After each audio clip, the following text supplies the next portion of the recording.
Hello, and welcome to Hudson Valley News and Views. I'm County Legislator Catherine Borgia, and we have a very special show today, an update on some of the many veterans affairs happening in Westchester County. I have two guests with me today, Willie Nazario, who is the commander of the New York State Military Order of Purple Heart, and Jean Lang, the vice commander, correct? Of Chapter 21. Of Chapter 21. Right. Thank you very much for being here with me. Both of you men have been so involved in veterans activities for a long time. So why don't you just get started by telling us a little bit about your proudest accomplishments and your current activities. Go ahead. Why don't you start, Willie? Well, at the present time, with this new bill that came down from Albany with the school tax credit for veterans, we're actively engaging the local school boards and trying to get past for them to pass it. The bill was a great idea, but the problem is that it's up to each school board to whether or not they want to come on board with it. So we've been... And is it basically a tax credit? It's a tax credit. It's important. And one of the things that's lost in it, and we're bringing to the school boards is, and I'm sure you would understand this, is we have too much migration of our older veterans and our veterans, period, citizenry, leaving New York State to go into what we call more veteran-friendly states down south. And a lot of that is due in part to the fact that it is expensive to live in Westchester County. Sure. It's expensive to live in New York. Yeah. And if this little tax credit can make a difference between us losing a veteran or someone who can stay here and stay close to their families rather than to have to uproot and relocate, I think it's a great thing. Sure.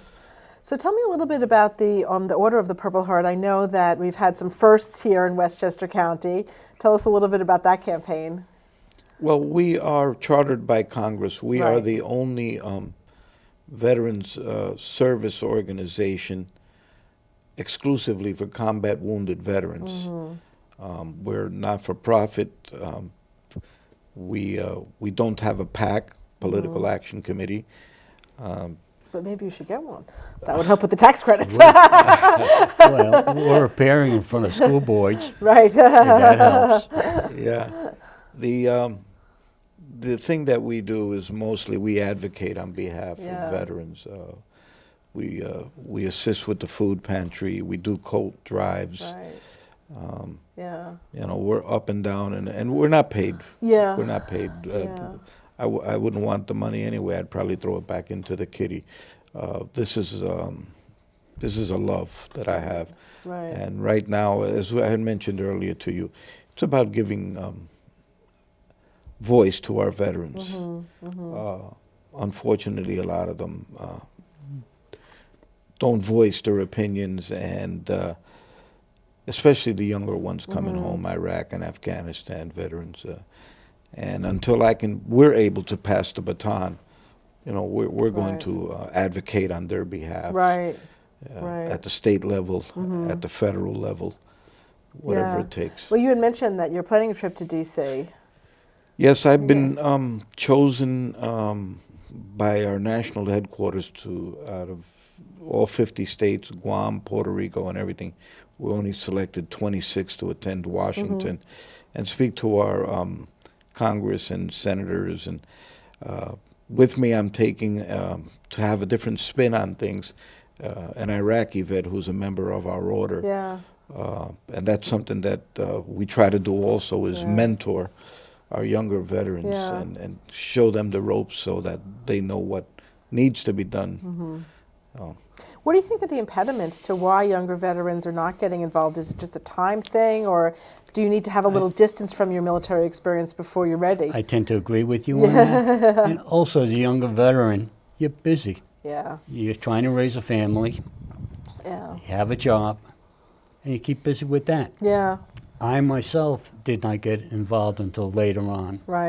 Because I was busy working. I didn't have the time And then later on, as I retired, believe it or not, once I retired, that's how I got involved. Yeah.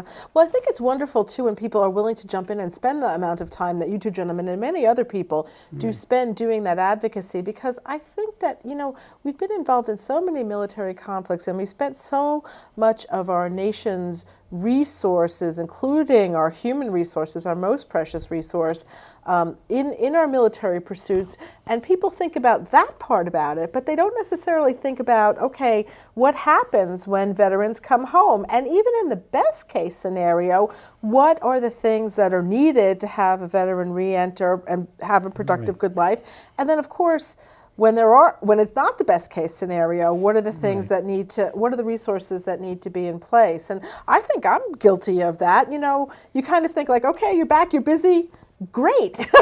But we really should be thinking about it in a deeper sort of a way. In a deeper sort of a way. Right now, all the flack coming down from Albany regarding Cuomo's idea of $5,000 to inmates for a college education. And the key word there was recidivism. Yeah. One of the things that we've been fighting for in Westchester County is a veterans court. Yeah. There you can stop recidivism. Right. Veterans court means that if a veteran, first-time offender, and I'm not talking anything major where police are called to the home because there might be not a little, but there might be domestic violence involved, or he gets caught driving and he's impaired. Rather than to throw him into the system, let's get him some help. Yeah. Because in all probability, that veteran might be suffering from post-traumatic stress or traumatic brain injury and not even be aware of it. Right.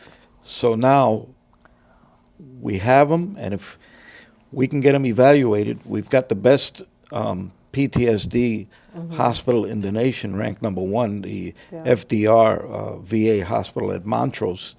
Let's make use of it. Right. The Bronx just did it. I was there with the Bronx, and they just did it with in conjunction with Kingsbridge. Yeah, tell us a little bit about what you saw when you went down there to see how the system operated, so that maybe we could replicate that here in Westchester. Well, what I saw was there was they included the mentoring program. There was veterans there who had multiple deployments to Iraq and Afghanistan, and who had gone through the system, and now they were being helped. Unbeknownst to them is they had post-traumatic stress disorder. Right. So you know, and the thing with that is, not to make excuses for anybody, but a lot of these men and women, for that matter, come home and they're dealing with this. They find themselves self-medicating. Right. Okay. Right. In the long run, if you have constantly a veteran going in and out of the court system and going into jail, who's paying for it? Right. The local citizens. Right. And also, of course, there's like a loss of human potential, and whereas intervention of getting that person the help that they need could put them on the right path, we have this vicious cycle of being on the wrong path and being in and out of the criminal justice system. That and homelessness. Yeah. That and the breakup of a family, where now a child, because there's violence, and the way the courts work today, when there's any kind of domestic violence in the home, the child is removed. That's all costly. Yeah. That's costly, all costly. And not only in monetary terms, there's societal cost, obviously, for... Yeah. But technically speaking, I mean, the VA can do something about it. I mean, considering they're going to close down 25% of the buildings in Montrose. Right. Hey, make that a home for the homeless veterans. Get them off the street. Set them up. Yeah. I mean, what they're doing now is they say, all right, well, we'll get you an apartment.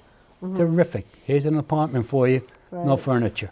Yeah, what are you going to do about that? Right, right. And also just like the support services that you need. That's Right, why you being need at the that, and VA. it would be right there. Right there, yeah, yeah. So, but let's go back to the just physically how a VA court would be set up. Would it be sort of a special? We set up a youth court in the town of Austin, and it sounds to me like it's sort of a similar concept where you take a specific population and say, okay, there's specific things about this population that could be handled differently and more productively. So, what did it look like physically? Was it? Well, it's basically what it comes down to is it's a contract between the courts and the VA, where a veteran goes before a judge doesn't know him from Adam, but once it's shown that he is a veteran, and upon questioning, there will be certain questions that are asked. Were you ever deployed? Yeah. You know, have you ever, you know, and make an assessment. Now you can take that veteran and call the VA, Montrose, where now they can have a social worker or a psychiatrist, psychologist sit down and find out what the root of the problem is, if it's service connected or not. Right, right. So the judge makes that determination, basically? The judge in conjunction with a social worker. Right. No, I mean to even call in the social worker, that happens at the in front of the judge. But if he's not mandated to, they're not going to do that. I mean, and that's the whole purpose of the Veterans Court. So the judge can mandate. Right. Yeah, yeah, yeah. What I know you've been working on this for a long time. I know we've had conversations about this for more than a year. What have been the impediments in Westchester? I don't know. I'll be honest with you. I keep hearing, and I don't want to point the finger at anybody, but this is just not a meeting of the minds. Yeah, is what it comes down to. Yeah, it's a good deal. I don't see how it can go wrong. It's working across the nation. Sure, sure. I mean, I think we should have maybe some of the judges take a little field trip down to see how it's working. The Bronx is not that far. You know, with the short drive. With the downsizing of coming, from what I'm hearing from the military and everything else, we're going to have a lot more veterans walking around the street. A lot of them are not diagnosed. Remember one thing about the military. We have found that a lot of times we've come across veterans who, or men and women who are just getting out, and they're never told of their benefits. Right. They're never told that they have to go to the VA and an assessment. They want them to be ready to go and ship. And as such, shortcuts are taken at the expense of our men and women in uniform. And when they get out, here we have the problem now. So as people are leaving the military, though, they're not given the right amount of information about what they're... Oh, absolutely not. Yeah. Absolutely not. But it's almost like going back to the Vietnam era. When you came out of the military, nobody told you anything. Yeah. You were out. Thank you very much. Here's your steak sandwich. Right. And goodbye. I mean, I was fortunate enough, I had a job to go back to. And I went back to college, which was a mistake. Because there was too many people over there, the kids. Oh, I see. Who were... They were not in favor of any kind of veterans. Right. But later on, I did go back. But you don't know that you have a problem until, let's say, you're unemployed. In my case, I was lucky. Yeah. Okay. When you're unemployed, all of a sudden, what are you thinking about? Right. The combat that you've been through. And these poor guys, they've been there several times. It's not like... All right, I spent a year in the jungle and the rice paddies. It was a one-shot deal, and I came back. I didn't know I had a problem until I retired. Right. Because now all of a sudden I had time on my hand. I had time to think. These guys are coming back. They don't have a job. Right.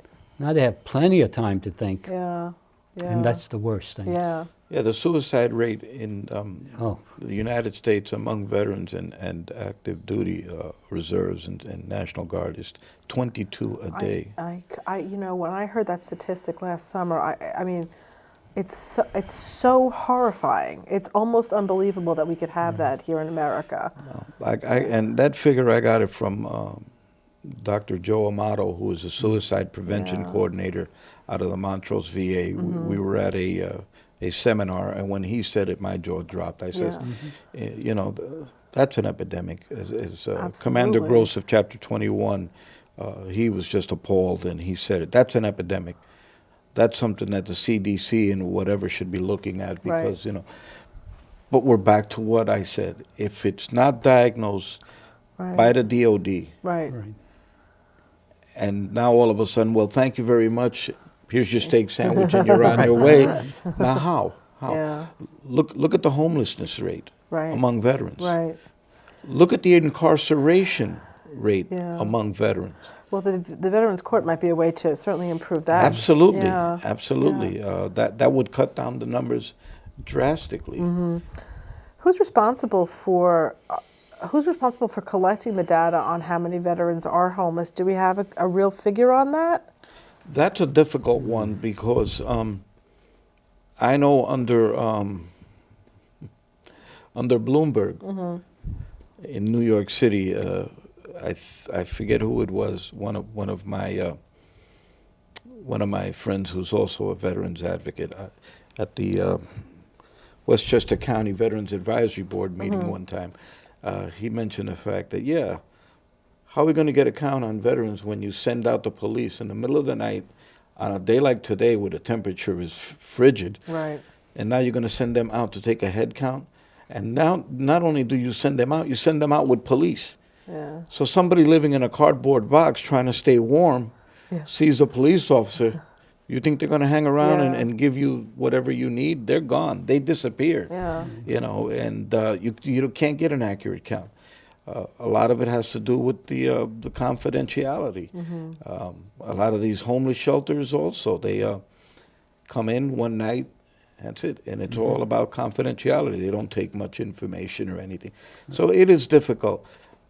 Based upon raw counts, is quite a bit. The number is high. They estimate that number is higher than when we came home from Vietnam.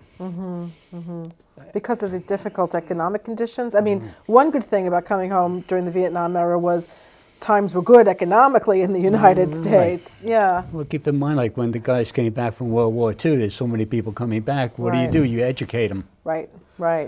How do you tell a person that's handling $1 million machinery, all of a sudden he's back, and you don't even trust him to do a menial task? That's difficult. Well, one of the things I know that in Westchester County, the economic development groups, the IDA and the LDC for non-for-profits, they have incentives for companies that are coming into Westchester County to hire veterans, and there are several programs like that. I think that the problem is right now it still is such a buyer's market for employment. Even though it's getting better, it's definitely getting better. It's still a situation where there's so many people who are still looking for work or who are underemployed. They used to have a job in a corporation, and now they're a part-time bookkeeper or something. People still trying to piece together ways to make a living. But it would be I know there are some efforts, but it would be good to really expand the efforts to say why you should hire veterans, why they do have this level of expertise that is very technical. I mean, the thing that we're talking about all over the place within education is you need people who have the ability to deal with complex technological machinery and equipment and systems, and that's what we need in America, and then that's the perfect training ground for that. So you think that should happen at a local level, or is that something you are advocating for it at a higher level? That could start at a local level, and like a brush fire, it can catch on. It can catch on. Because that seems like a good idea for us to work on in Westchester County too. Even just making people aware of that, because most people, I think, would be, once they think of it, would be willing to hire veterans. It makes sense for their business purposes as well as for the veterans. You would have to let them know and give them an incentive. Let's face it, nobody's going to do anything for you unless you give them an incentive. But that's something we could do at the local level. The thing would be to also give them the flexibility with the employment. So a lot of them are going back to school. This GI Bill is a good thing. It's a great thing. It is. we talked about it earlier, how the veterans now have clubs in these. Yeah. You know, we were schools, when we were in the Bronx for the Veterans Court, the inauguration of it. I met a group of veterans, Iraq and Afghanistan veterans, that were attending Columbia University. Yeah. Right. And Hispanic, black, white, they were, you know, and they were proud of the fact that they could afford to go to Columbia University. Right, of course. All due to the GI Bill. Yeah. And what did they do? They formed a club and they network amongst themselves to help each other. This is going on at Rockland Community College, Monroe College, who incidentally has helped us with code drives. Yeah. And they help us with the Montrose VA Hospital with the PTSD unit by having the veterans that are going through treatment there come down for their games, and basketball games, and providing lunch for them. So it's a great thing, you know. Yeah. One of the things when I first became a county legislator and started representing the area that the Montrose VA Hospital is in, and made several trips there, I didn't realize there are a number of opportunities for regular people either to volunteer on the site, but also just to, you know, to do things. We went in, my staff and I went in on Valentine's Day, and we just had flowers, and Girl Scouts had made Valentines. And I tell you, it was one of the nicest days I've had this cold and terrible winter. That you know, just to be in there and to see people and talk to people. And there's a real obligation that we as a community have to try to make these personal connections and interactions with our veterans. I mean, people who are in the VA hospital, you know, are usually dealing with something that is not going well in their lives, right? Some kind of level of illness or disability. But even just making that connection leads to brush fire, leads to the other things, leads to thinking about the other things. The GI Bill, I was telling you guys a little bit about my family story, which is that my uncles served in the Second World War, and my father, who was a little bit younger, served in Korea, and they all went to college as a result of the GI Bill in the 40s and 50s, and funnily enough, my dad had dropped out of high school. He was a little bit too cool for school. He got drafted, and then that turned his life around, really. I mean, it wasn't a pleasant, you know, 2 years in Korea, I'm sure, but at the end of that, he was a little bit more mature. He decided to do the right thing, and I'm certainly the beneficiary of that. That's something that it's funny you say that, because that's something that like I said, with other veterans groups and even amongst ourselves, we look at the youth of today, and we firmly believe that they should give 2 years of service to this country, and not necessarily the military, right, but in some other form, AmeriCorps or any other kinds of things. I agree with that. I think that really is a very seasoning thing for you to come into adulthood, right? Because then you will appreciate what you have in this country. Well, it stops. What it does is, you get a kid drop out of school. Right. He thinks he's going to sleep till 2 o'clock in the afternoon. Go hang out in the corner, and God knows the things that they're going to do to make money or whatever. Well, you know what? If you tell that child, well, you dropped out of school, well, you still owe the government 2 years or the state of service. Yeah. You know, get out there, start cleaning parks. Right. Start helping rehab some of these buildings that have been abandoned and turn them into affordable housing, you know, things of that nature. It gives a different spin on things. Right. You know, I came out of the Lower East Side, which is Alphabet City, Manhattan. And it's very, very fancy now. Oh, no. My husband and I couldn't afford to live there. I couldn't afford to live there. My husband and I were down there about 3 months ago, and we used to go down there when we were teenagers and in college to hear like bands and stuff, and it was really, really grungy. And we were like, oh my God, there's a Chanel. But you know, I grew up down there, and it was a rough and tough. I was there during the 60s. Yeah. And I have friends that got drafted. Yeah. And they were on their way to Sing Sing. Yeah. And by getting drafted, it changed their whole life around. One of my friends, he became a vice president for Yellow Freight Systems.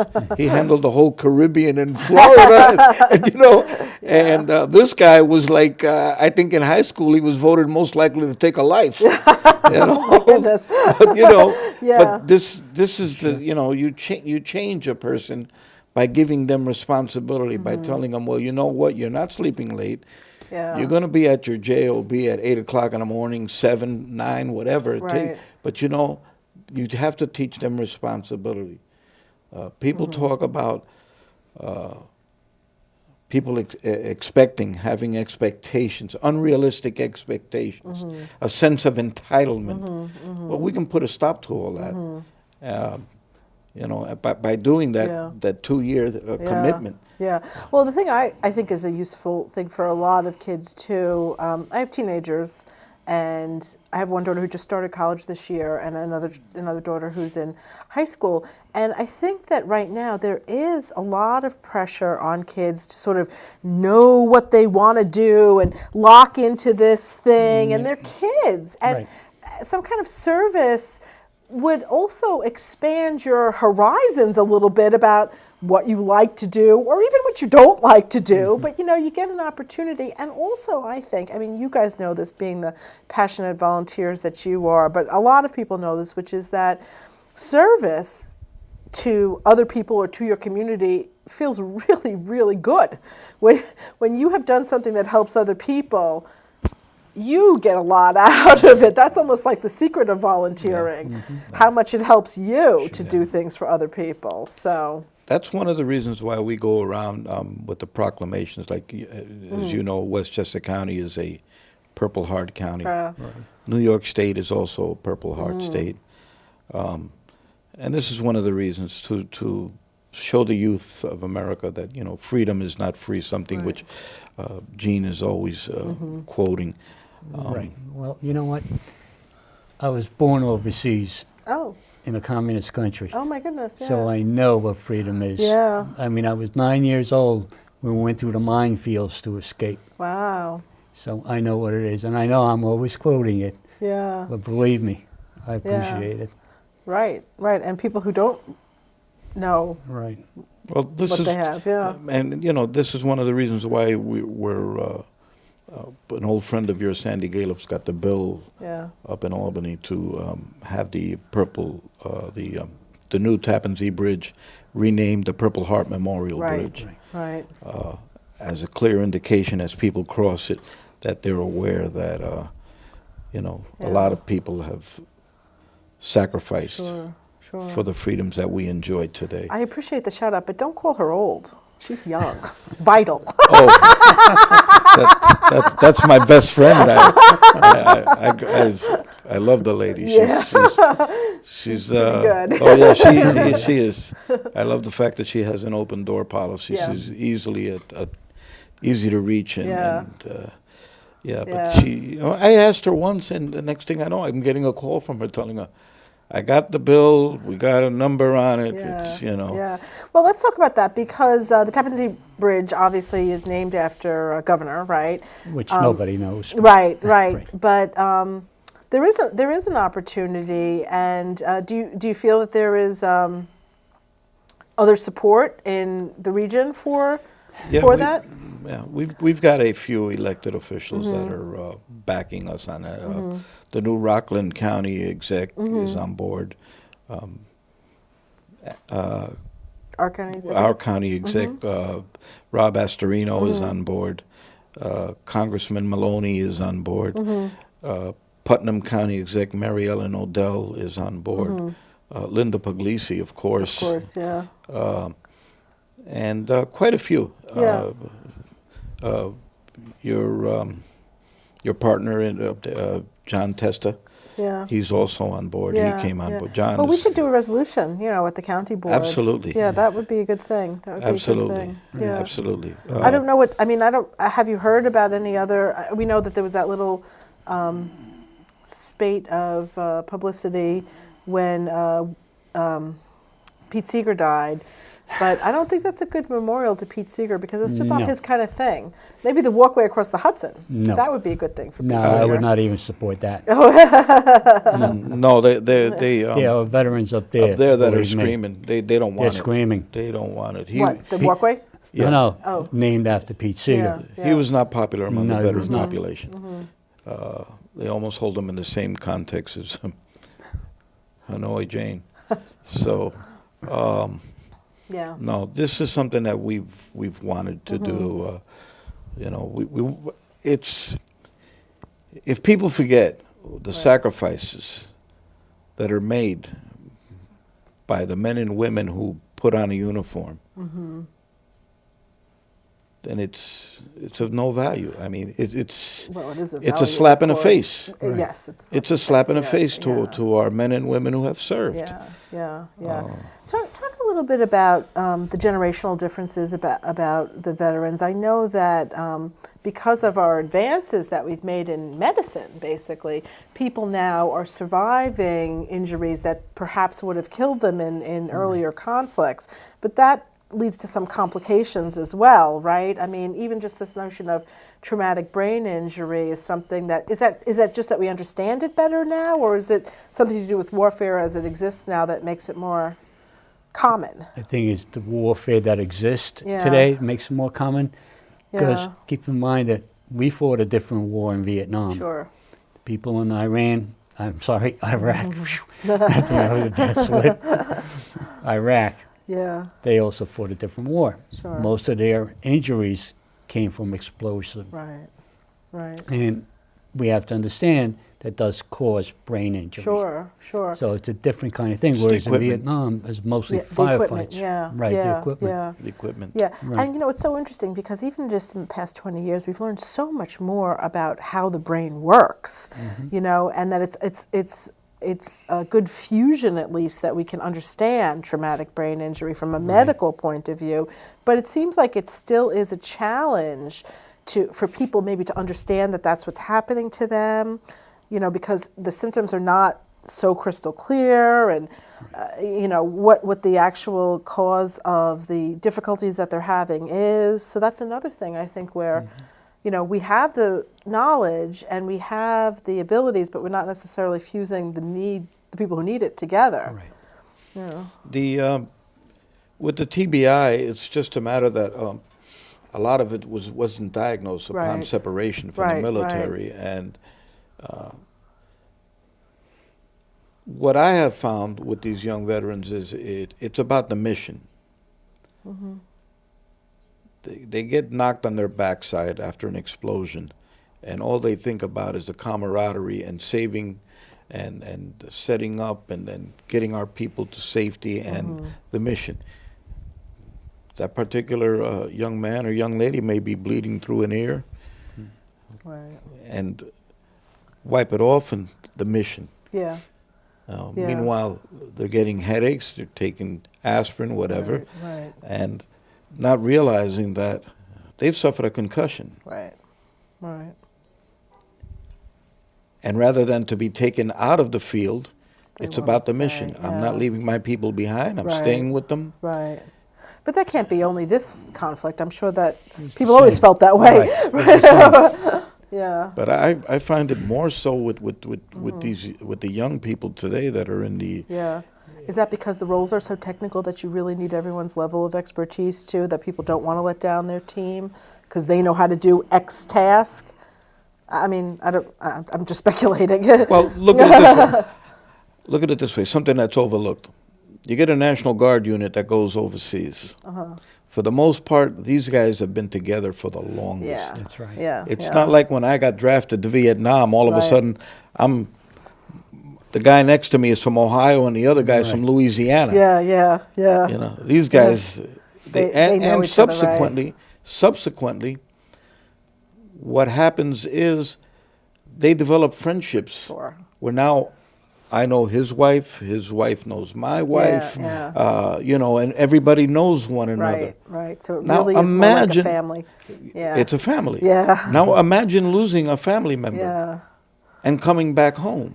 Sure. It's twice as hard. Right. Yeah. It's very, very hard. Yeah. Right. Very, very Although I have hard. to say, my family is originally from Brooklyn, East New York, and it's funny that you say that about someone from Ohio and someone from Tennessee or whatever. One of the stories my father did tell about his time in the military was that he didn't have trouble communicating with. When they'd go to Japan for their weekends off or whatever, he had less trouble communicating with them than he did with people from the South, because he had a thick New York accent and they had a thick Southern accent. They couldn't understand each other, even though they were both Americans. It's strange, because my best friend, he was from Virginia. Yeah. He and I went to AIT together. From AIT, we went to Germany together. We were there for a short time. They felt we needed a warmer climate. We went to Vietnam together. So we stuck together. Right. Actually, 4 of us. And there was a bond between the 4 of us. Yeah. We never really, you knew the guys in the platoon. We got to the platoon.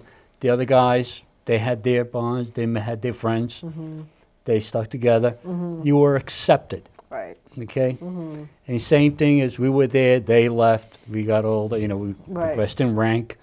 The new guys that came in, they were not brought into our group. Right. We knew them, Yeah. but that was in order to protect yourself. Right. Yeah, of course, it's a definitely difficult situation. I still keep in touch with them. Matter of fact, I saw one of them, I think, 2 years ago. That was 40 plus years after. Wow. Because the last time I saw him was 1969. Wow. I came home, we went down to the Carolinas for a wedding, and I drove out of my way to go to Virginia. And I saw him after 40 plus years. Yeah. Oh, that was good. It was a great feeling. Yeah. Good. And I understood him too. Yeah. No, that's good. That's good. I assume that my father learned too. Oh, yeah. Yeah. But again, like you say, he was a kid. Right. He was a kid. Your world gets broadened by these experiences, even as difficult as they are. So, like he said, we're overseas, get close to people. Yeah. Right. Here comes a new guy. I don't want to know, after experiencing what, I don't want to know about you. I don't want to know about your family. Yeah. Don't show me pictures. Right. Because if we lose you, Right. It's not as hard on you. It's not as hard. Right. That's interesting. And that's interesting that you say that. It's very understandable, but it's also interesting that you say that, because I wonder if that's also some of the psychological impact that you then bring back, that you've learned how to be more guarded. Does that impact your reentry? Absolutely. The hypervigilance, desensitizing, that's all part of the PTSD. Yeah. I'll give you some food for thought. Imagine how many veterans who have PTSD who served in Iraq, Afghanistan, got dishonorably or got a less than favorable honorable discharge because of the PTSD. Wow. Are you aware of the fact that these men cannot go for treatment to a VA hospital because their discharges are less than honorable? Yeah. Yet this all came about because they suffered some brain injury, some traumatic event, right, or possibly a TBI. Yeah. Right. They come out And with the a military dishonorable. figured, well, you know what? Toss them out, give them a discharge. One of the it's Black History Month. Shirley Chisholm, whom I admired, for the simple reason that when I was over in Vietnam, they were getting rid of undesirables in the military who were creating all kinds of havoc. But they were giving them what they called the COGs, convenience of the government discharges, which were less than honorable.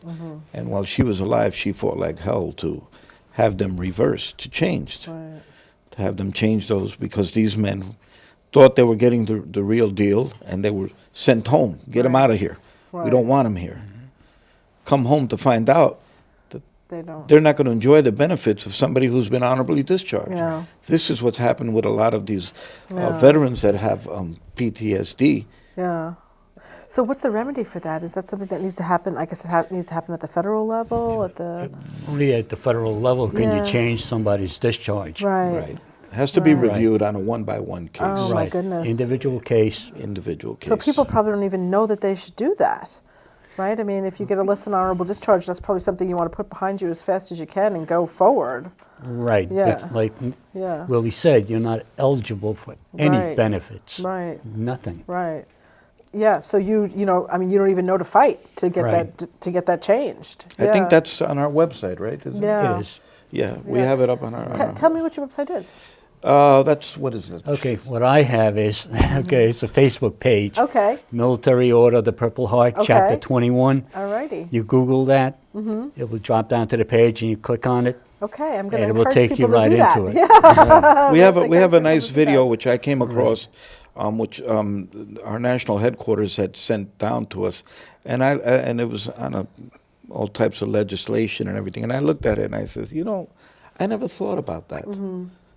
How many of these guys are walking around with less than honorable discharges? Probably there was one guy there who had a Purple Heart. Yeah. During that interview. Right. And that's what drew my attention. I said, wait a minute. This guy might have been hit really hard. His life is, and he might have acted out. And now all of a sudden he's getting court-martialed and drummed out. Yeah. Right. But nobody's looking at the real root of the problem. Right. And the root of the problem is that he suffered some type of traumatic event. Yeah. So when you're actually in active service, is there an evaluation process that might uncover some of the symptoms of PTSD or traumatic brain injury? Or is that something that usually people figure out I think comes later on? Yeah. Right, because when you're getting out of the service, the only thing you could think about is getting out. Right. Anyhow, in our case. Yeah. Right. Okay. I said, I'm out of here. Yeah. They offer them all sorts of things, programs and stuff, which might mean them extending their stay a little longer. You just came back from Iraq or Afghanistan. Do you really want to stay? You want to go home. Right. Yeah. It's no different than when we came home from Vietnam, I want to go home. That's it. Yeah, sure. I'm done with this. Sure. To your families. So and now, stuff. and the military, it's not mandatory. Okay. Right. Go. Here's your ticket. Go home. Here's your steak sandwich. It was nice knowing you. That's pretty much it. Didn't you guys get a steak sandwich? There's quite a few things out there that need to be changed and looked at. Yeah. Let's talk. You guys alluded to it a little bit, but let's talk about some of the things that might be happening at the VA campus in Montrose. We know that there've been plans that have gone forward or not gone forward, and now it looks like they are looking to decommission some of the buildings there. Tell us a little bit about the advocacy that you're doing in order to make sure that our services aren't reduced at that site. They're taking 5 buildings. Those buildings were built.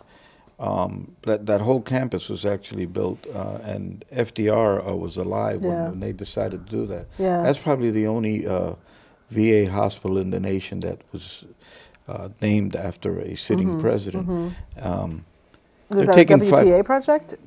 Was it a WPA project? I'm not sure. Probably was. Yeah. But the thing is that they're taking down 5 buildings. These 5 buildings, one of which I had lobbied for a long time, because I've made several trips to Washington and met with various people there, where I lobbied for a PTSD unit for women. I lobbied for an MST unit, military sexual trauma, which is the numbers are staggering on that.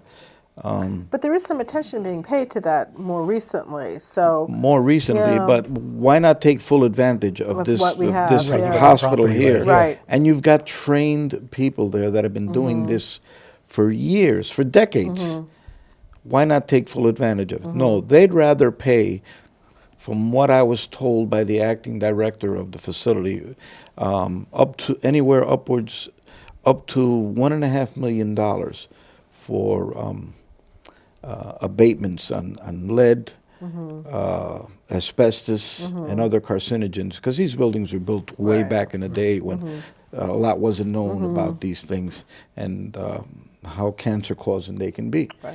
So they'd rather spend that money, and that's just to do that before one brick can be removed. Right. Then afterwards, they'll come in and bulldoze.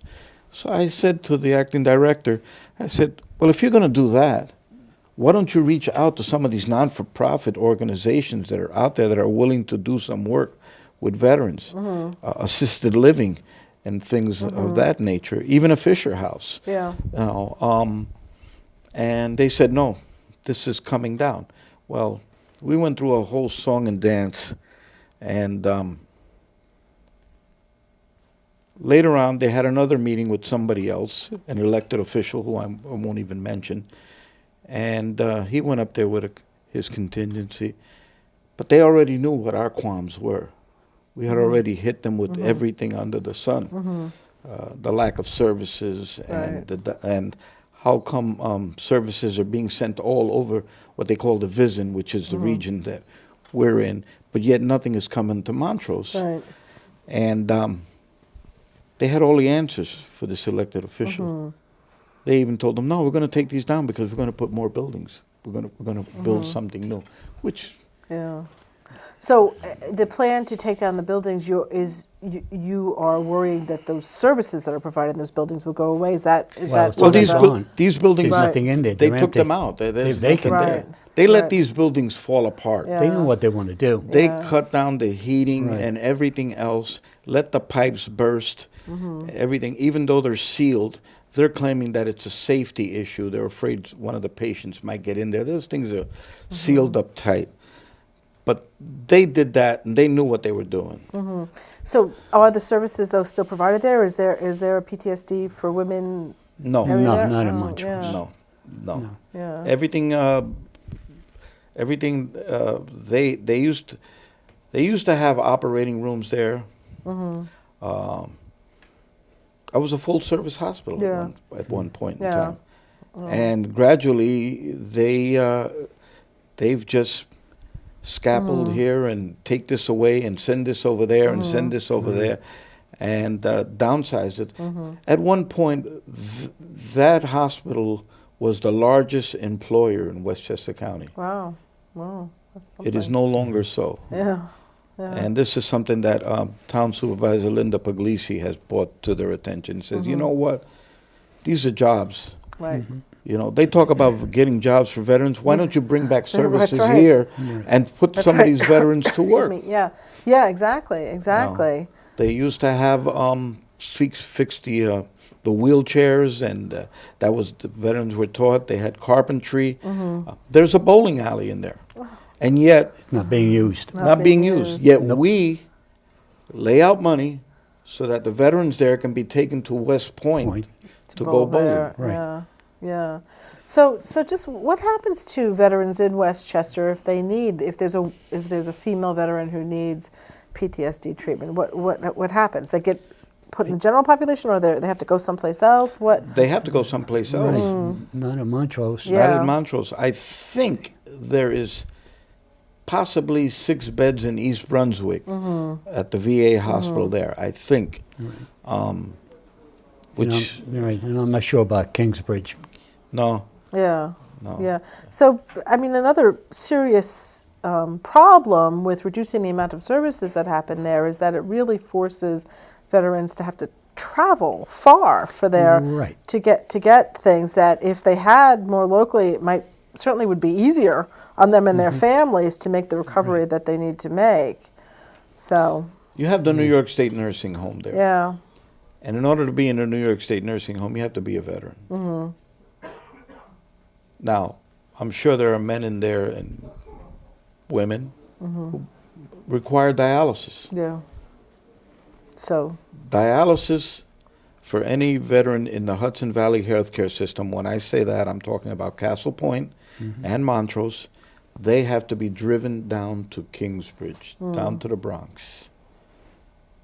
that seems incredible. That's a lot of money. It's a lot of Right. and time and staff time and Because overtime, because the driver who takes them has to wait. yeah. Right. I got one better. How about Building 13, where Common Grounds is situated? Common Grounds is a not-for-profit housing for veterans. It's a 2-year program where brings them in out of the street, gets them together until they get their cases seen and heard, and finally they're able to go out on their own. Now, these are veterans, men and women, and a lot of them require medical attention. Right. Now, when they go for their meds are mailed to them. Meanwhile, they're on the campus. Right. Why are you spending money on mailing when there's a facility right there? The facility's right there. You can just walk it over. Right. Yeah, it sounds like decisions are not being made in a way that is the most beneficial, even cost beneficial to giving veterans the services that they need. We're talking about the federal government waste of money. Yeah, well... You're talking about a VA system that gives $18 million a year in bonuses to their execs. They are civil servants. Why are they getting $18 million in bonuses? I got to see how I can get on that $18 million bonus. There's no money in civil service. Yeah, but that money should be used for the veteran. No, obviously. Well, I think the thing that was worrisome to me when I look at the VA, and I've done a lot of constituent advocacy where I tried to get people the services that they needed and that they were entitled to, is that there does seem to be cuts in ways that seem almost cruel. And I'm sure that's not the intention when they're made. That's probably some kind of more financial based or hard times kind of decision. But it winds up being that I guess what they're kind of counting on is that some people won't go the extra distance and fight for their rights to the services that they need, and that's how they'll do cost containment. But really, it's such a penny wise and pound foolish thing. Precisely. Yeah, I mean, precisely. That's exactly it. And it goes across the board. They make so many decisions, and people rubber stamp them and just move on with it, never looking at the other side of the ledger.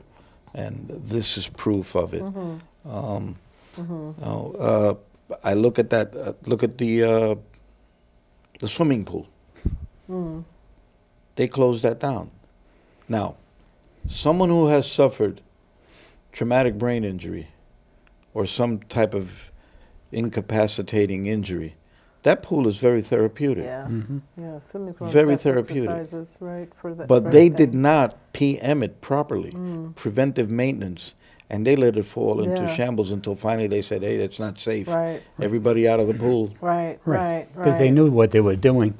Yeah. You let it fall apart. Yes. And that's pretty much it. Yes. See, what you do is you build condominiums there. Do you know any veterans that could afford $500,000 to buy a condominium?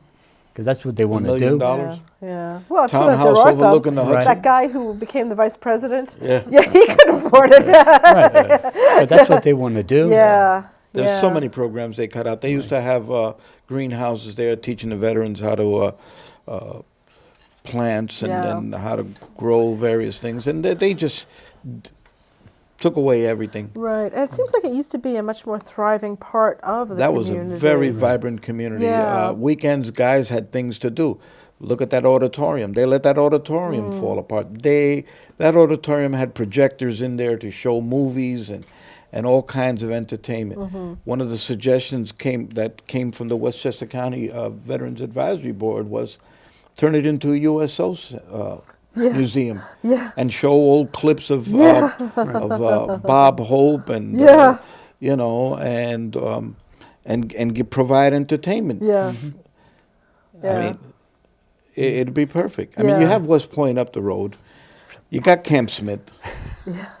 You got Stewart.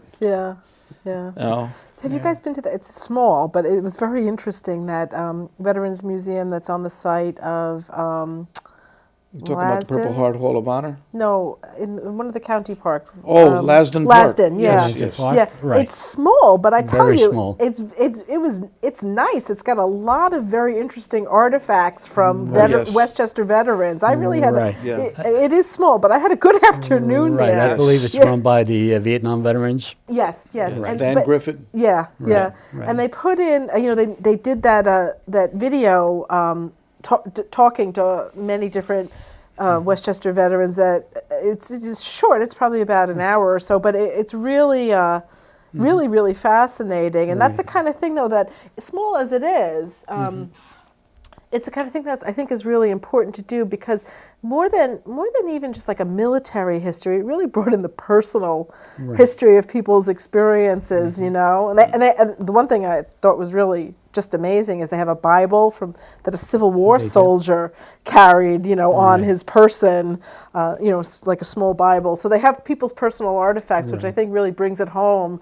That these people really, they were like your brothers or your sisters, and they were out there defending the, the honor and the freedoms of the United States. Well, if you walk the trail, it covers. I think it's a nice job. I think it's a really, really nice job there. That's a beautiful park anyway, but it's nice to have that as a component part. One of the things that we're going to be doing this spring is a Purple Heart Memorial, which we're going to dedicate in the spring.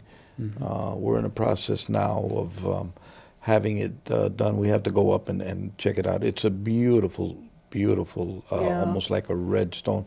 When you pour water on it, it looks like blood coming down the stone. And they're all over. Every state has one. And we're going to be dedicating ours, and we're going to do it at the town hall. Linda's given us a space, and we're going to have pavers with names. People's names, So that's one of the. So we have that going on. You're doing your tour of all the school boards to explain to them why it's a good thing. Doing that. Yep. Also doing the towns. So far, we've got 12 towns that are Purple Heart towns. Matter of fact, we're going to have 2 more next month. It's been put off because of the weather. And once the weather gets better, we'll probably have 2 more, 3 more added onto that. So, and I'm going to work on getting people down to see the Bronx Veterans Court to see if it's something that we can replicate here in Westchester County. Absolutely. I think it's beneficial. And we'll also I'll see if I can muster up, if John Testa is in support of it, we can work in our 2 caucuses to see if there's people who are willing to sign a resolution or a letter or something to the state saying we'd like to see the bridge named for the Purple Heart veterans. So it's going to be a busy couple of months. We got a big to-do list. Seems like every time we go to a meeting, somebody has a suggestion. Wow, I didn't think about that. But it's all about patriotism and Americanism. Right. And frankly, gratitude and helping each other. And that is really, when you think about really what makes America great, there's a lot of things that make America great, of course, but I think that just that deep sense of community and caring about each other and really honoring the people who have served and serving the people who have served, it's a very significant part of what makes American culture great. So you're really to be commended for your part in not only serving your constituencies, but in making sure that other people are aware too. So, I really want to thank you very much for being on the show, telling us a little bit about what's going on. I hope that this will inspire some other people who are watching this to really get involved in the things that can be done. And certainly if there are any veterans out there who don't know about either your organizations or the services that are available to them, we want to bring them in and make sure that they get the services that they need. Because I personally also help other veterans that have been trying to retrieve their Purple Hearts. I've accomplished 2 so far. Excellent. And also people, where the parents have passed away from World War II. And they want documents. I've helped them out. That's great. So we helped other people besides veterans. Excellent. Yeah, that's a wonderful thing. We're all in it together. Absolutely. We're all in it together. Well, thank you again for being with us on Hudson Valley News and Views, and thank you very much for watching, and we'll see you next time.